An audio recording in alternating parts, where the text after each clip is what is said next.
Hi everyone, welcome back to the channel. आम किसे पसंद नहीं है? शायद ही कोई ऐसा ढूंढ के मिलेगा जिसे आम जैसा फ्रूट पसंद नहीं है। कुछ साल पहले एक वीडियो जो एक सेलिब्रिटी डाइटिशियन ने पोस्ट किया था, काफ़ी वायरल हुआ था आम के बारे में कि क्या आम खाना चाहिए। इनके हिसाब से डेफिनेटली खाना चाहिए, और कितना खाना चाहिए?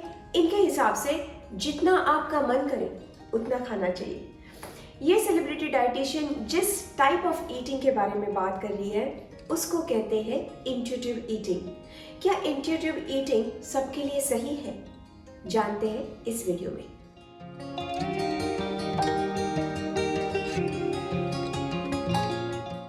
इंट्यूटिव ईटिंग, जैसे कि नाम सजेस्ट करता है, आपकी इंट्यूशन पे या आपकी अपनी फीलिंग पे डिपेंड करता है। फिर भी इसके 10 मेन प्रिंसिपल्स हैं। नंबर 1, रिजेक्ट डाइट मेंटालिटी, मतलब कोई भी डाइट को हमें पहले तो ना कहना है इसमें। नंबर 2, ऑनर योर हंगर, मतलब जब भी भूख लगती है तो खाना खाए, रोके नहीं अपने आप को। Number 3, make peace with the food, कोई भी खाना खाना चाहिए या नहीं खाना चाहिए, किस वक्त क्या खाना चाहिए, ये सब आइडियाज को बाय बाय बोलना है। नंबर 4, चैलेंज फूड पुलिस, कोई भी खाना अच्छा है या गंदा है, किसमें कितने कार्ब्स है, किसमें कितने प्रोटीन्स है, इन सब चीज़ों के बारे में नहीं सोचना है। नंबर 5, रिस्पेक्ट योर फुलनेस, आपको जब लगता है कि आपने खाना काफ़ी खा लिया तो उसको रिस्पेक्ट करके आप खाना खाना वहीं पे रोक दें। डिस्कवर द सेटिस्फैक्शन फैक्टर, जो सैटिस्फैक्शन है, जो आपको जो अच्छा लगता है खाना खा के, उसके ऊपर ज़्यादा इसमें जोर दिया गया है। Honour your feelings without using food, आपको जो भी फीलिंग्स आती है, जैसे आपको अगर किसी दिन बुरा लगता है, डिप्रेस लगता है, तो उस वक्त खाने की तरफ ना जाते हुए आप जैसे वॉक, मेडिटेशन, जर्नलिंग या जस्ट दोस्त को एक कॉल करें, ऐसे कोई तरीके ढूंढे जो खाने के ऊपर डिपेंडेंट ना हो। नंबर 8, रिस्पेक्ट योर बॉडी, मतलब आपको बॉडी पॉजिटिव रखना है। आपकी जैसी भी बॉडी है, आपको उसकी तरफ आपका नज़रिया अच्छा होना चाहिए। नंबर 9, एक्सरसाइज, तो आप अलग अलग तरीके से आपका एक्सरसाइज कर सकते हैं। इसका फोकस वेट लॉस पे नहीं होना चाहिए, जबकि इसका फोकस होना चाहिए आपको स्ट्रॉन्ग बनने के लिए, या फिर आप एनर्जाइज फील करेंगे एक्सरसाइज करने के बाद, तो मेन फोकस उस पर होना चाहिए। नंबर 10, ऑनर योर हेल्थ, जो आपको अच्छा लगे, जो आपको टेस्ट अच्छा लगे जिस चीज़ का, वो खाना आप खा सकते हैं इसके हिसाब से। और एक मील से आपको कोई ब्रेक और मेक नहीं होने वाला है लाइफ में। तो अगर आप किसी दिन कुछ ज़्यादा खा लेते हैं, कोई बिंजिंग कर लेते हैं, तो उसकी बहुत बड़ी इफेक्ट आपकी हेल्थ पे नहीं होने वाली है। तो वो भी अलाउड है इंट्यूटिव ईटिंग टाइप के खाने के तरीके में। तो ये थे 10 प्रिंसिपल्स इंट्यूटिव ईटिंग फॉलो करने के लिए, मगर इसमें कुछ इश्यूज भी है, कोई प्रॉब्लम्स भी है। सबसे पहला इशू ये है कि ये एक वेट लॉस डाइट नहीं है। तो अगर आपका वेट अनहेल्दी रेंज में है, आपका वेट बहुत ज़्यादा मात्रा में बढ़ गया है, तो हेल्दी रेंज में आने के लिए अगर आप वेट लॉस करना चाहते हैं तो इंट्यूटिव ईटिंग आपको ज़्यादा मदद नहीं करेगा, अनलेस आपकी बहुत ही अनहेल्दी लाइफस्टाइल है और इंट्यूटिव ईटिंग के हिसाब से हल्का सा डिसिप्लिन बैठ रहा है कहीं पे, या फिर कहीं पे आप एटलीस्ट सुन रहे हो अपनी बॉडी की, तो वो एक अलग बात है। मगर आप ऑलरेडी ठीक ठाक हेल्दी लाइफस्टाइल जी रहे हो, फिर भी आपका वेट अगर बढ़ रहा है, तो वो वेट रिड्यूस करने के लिए आपको इंट्यूटिव ईटिंग फायदेमंद नहीं होगा। आम खाना है, आप खा सकते हैं, जितना खाना है खा सकते हैं, उसमें प्रॉब्लम तो कोई नहीं है, मगर उससे वेट लॉस होता है, ये बात डेफिनेटली गलत है। नंबर 2, उन लोगों के लिए भी ये नहीं है डाइट जो ऑलरेडी किसी तरह के ईटिंग डिसऑर्डर से गुजर रहे हैं। तो ईटिंग डिसऑर्डर जब आपको होती है तो आपका डाइट के साथ, आपका फूड के साथ जो एक रिलेशनशिप है वो बिगड़ जाता है, आपका नज़रिया खाने की तरफ देखने का बिगड़ जाता है। तो ऐसे टाइम पे इंट्यूटिव ईटिंग फॉलो करना डेफिनेटली गलत है। आपको उस वक्त प्रोफेशनल एडवाइस की ही ज़रूरत होती है और आप प्लीज़ वही फॉलो करें। जबकि अगर आप ईटिंग डिसऑर्डर से रिकवर हो चुके हैं, नॉर्मल लाइफ में आ चुके हैं, तो intuitive eating is a very good option for you, where आप अपनी बॉडी की सुनते हो, आप खाने की तरफ बुरी तरह से नज़र से नहीं देखते हो, तो तब शायद इंट्यूटिव ईटिंग काफ़ी सेंस करेगा, आपको सेंसिबल लगेगा। मगर जब आप ऑलरेडी अगर डिसऑर्डर में हैं तो intuitive eating doesn't make any sense.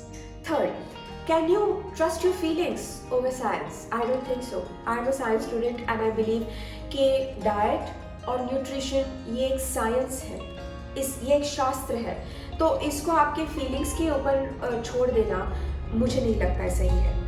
अगर हम आम एनिमल्स की तरह अगर हम अपने खाने को सिर्फ एक खाना इस तरह से देखते तो शायद हमारा वेट इतना गेन ही नहीं होता।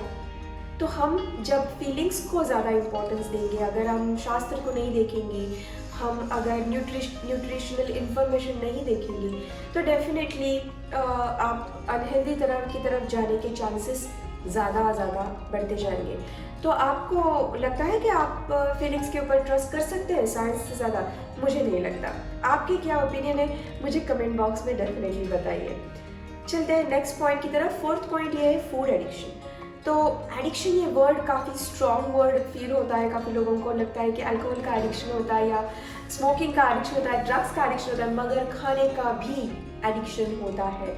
In fact sugar addiction is a big thing, और ये मैं खुद भी गुजर चुकी हूँ कि मुझे भी काफ़ी साल पहले ऐसे हुआ था कि शुगर की एडिक्शन हो चुकी थी कि मैं नहीं खाऊँ पर्टिकुलर कोई स्वीट तो मुझे नींद नहीं आती थी, मुझे ठीक नहीं लगता था, मुझे अनस्टेबल लगता था। तो अगर आपको भी कोई फूड की एडिक्शन है तो इंट्यूटिव ईटिंग आपको काम नहीं करेगा। तो आपको एक डिसिप्लिन में बैठ के, आपको एक शास्त्र में, आपको एक साइंस की तरह से आपको खाने को देखना पड़ेगा और अपने आप को वो हेल्थ रेंज में लेके आना पड़ेगा before you switch to the intuitive eating. Next point है stress eating. Stress eating is a big thing. Particularly मैंने देखा है औरतों में ये थोड़ा ज़्यादा देखा जाता है, जबकि ऐसा कुछ नहीं है, it's not gender specific as such.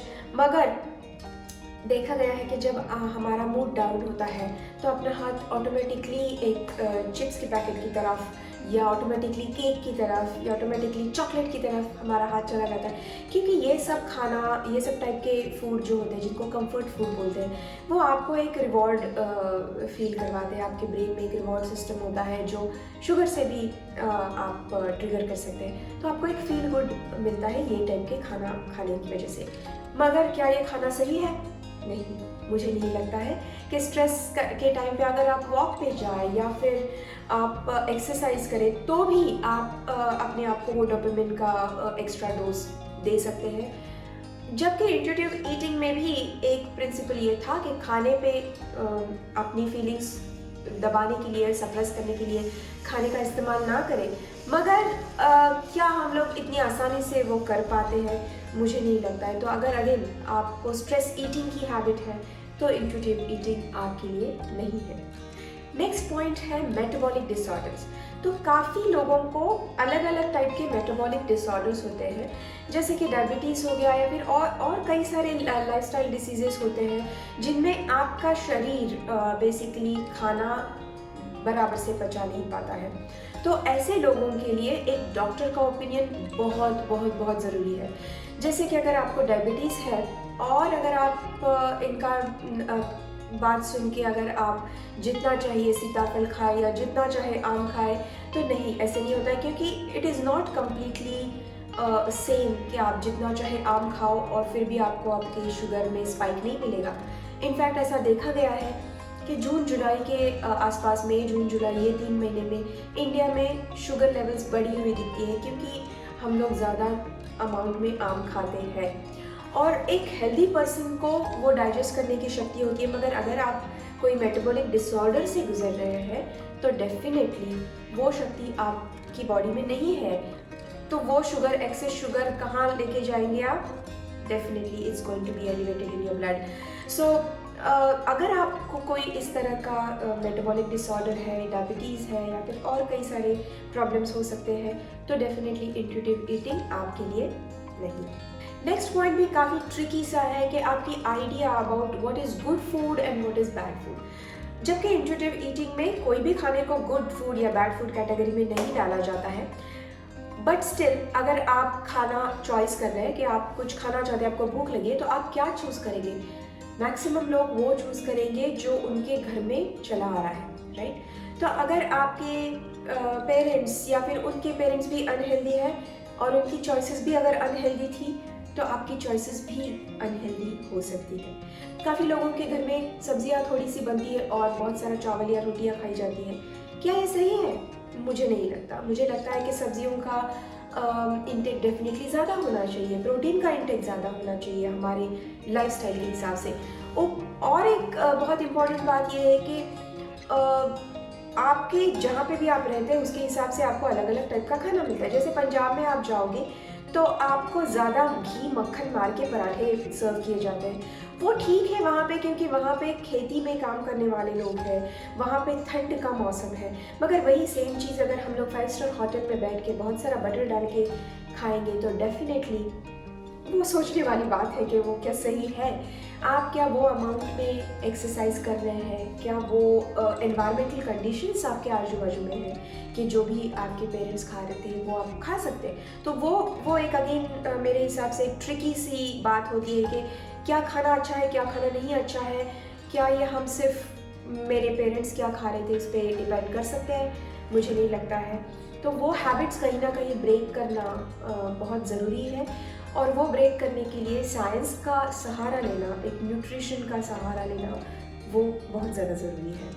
Next point is again a little bit of extension of this कि अबेंडेंस ऑफ अवेलेबिलिटी। मतलब हमारे आजू बाजू में इतनी सारी चीज़ें इतनी अबेंडेंस में अवेलेबल है। तो पहले जैसे लेट्स टेक आम का ही एग्जांपल लेके आगे चलते हैं। तो पहले इतने आम मिलते नहीं थे, तो हम लोग के घर में शायद 1 डज़न आम आते थे।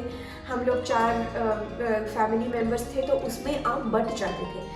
अभी अबेंडेंस इतनी बढ़ गई है कि मैं अगर मार्केट जाऊँ मैं 4 डज़न उठा के ला सकती हूँ।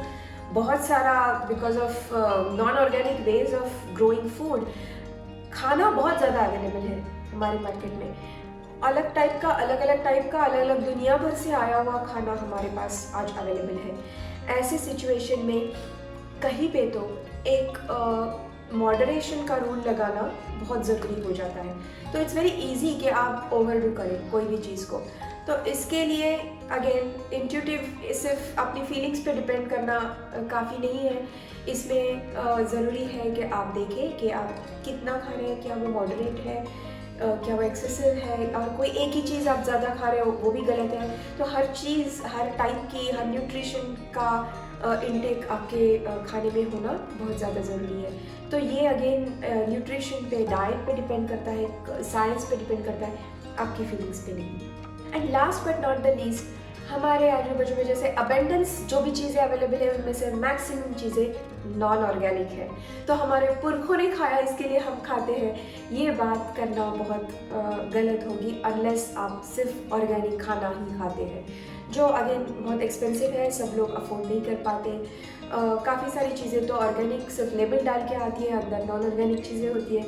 तो ये सब इश्यूज़ हमारे पास है। तो इसके लिए कोई भी चीज़ को मन चाहा खाना, जितना मन करे खाना, ये मुझे नहीं लगता है सही है। कहीं ना कहीं उसको एक कोई कैलकुलेशन रखना, उसका कोई एक साइंस होना, उसका कोई लॉजिक होना ज़रूरी है। पर्टिकुलरली अगर आप अनहेल्दी है और आपको हेल्दी बनना है। अगर आप ऑलरेडी हेल्दी है तो intuitive eating actually can have give you lot of positives. जैसे काफ़ी बैलेंस्ड अप्रोच हो सकता है। आपकी फीलिंग्स के ऊपर, आपको जो आज लगता है, आपकी इंट्यूशन के ऊपर। अगर आपको ज़्यादा भूख लगती है तो आप खाना खाते हैं, आपको अगर कम भूख लगती है कम खाना खाते हैं। तो एक आई वुड से कि लिसनिंग टू योर बॉडी जो बात है वो आती है। इसमें बॉडी पॉजिटिविटी की बात की गई है, विच आई डेफिनेटली अग्री विद, कि बॉडी की तरफ जो देखने का नज़रिया है वो एक टॉर्चर अपने आप को करके, वो सब नहीं है इसमें। तो एक बॉडी पॉजिटिविटी है। माइंडफुलनेस के ऊपर बहुत ज़्यादा ध्यान दिया गया है, बहुत ज़्यादा एम्फेसिस दिया गया है। तो आप जब भी खाना खाते हैं तो आपका और खाने का जो एक प्लेट है उसकी तरफ आप देखो, इलेक्ट्रॉनिक मीडिया के बिना खाना खाओ। ये सब चीज़ें इंट्यूटिव ईटिंग में आती है जो बहुत अच्छी है, जो आप अदरवाइज भी डेफिनेटली इम्प्लीमेंट कर सकते हैं। तो just not just while you are eating the food, जब आप खाना खा रहे हो तो माइंडफुल होना ही चाहिए, मगर अदरवाइज ऑल्सो आपको जो मन में आता है तो उसकी तरफ आप ध्यान दे रहे हैं, आप अपनी बॉडी की सुन रहे हैं। ये एक बहुत ज़्यादा इम्पॉर्टेंट बात है जो माइंडफुलनेस है, जो इंट्यूटिव ईटिंग में एम्फेसिस की गई है उसके ऊपर। वो बहुत अच्छी बात है। तो that is a big positive of intuitive eating. And again as I said earlier कि अगर आप ऑलरेडी ईटिंग डिसऑर्डर से रिकवर होके आप नॉर्मल लाइफ में एंटर कर रहे हैं, तो intuitive eating can be a good thing where you are listening to your body, you are creating that healthy relationship. एक अच्छा फील आपको खाने को देख के आ रहा है, कोई भी खाने को बुरा अच्छा हम लोग नहीं बोल रहे हैं, और एक अच्छा वाइब आप खाने के साथ बना रहे हो, तो डेफिनेटली वहाँ पे भी intuitive eating can be a good option. आज के वीडियो में बस इतना ही। इस वीडियो को लाइक करना और अपने फ्रेंड्स के साथ शेयर करना ना भूलें। क्या आपने कभी इंट्यूटिव ईटिंग ट्राई किया है? आपके एक्सपीरियंसेस और कमेंट्स कमेंट बॉक्स में ज़रूर लिखिएगा। फिर मिलेंगे किसी और टॉपिक के साथ। तब तक take care and stay healthy.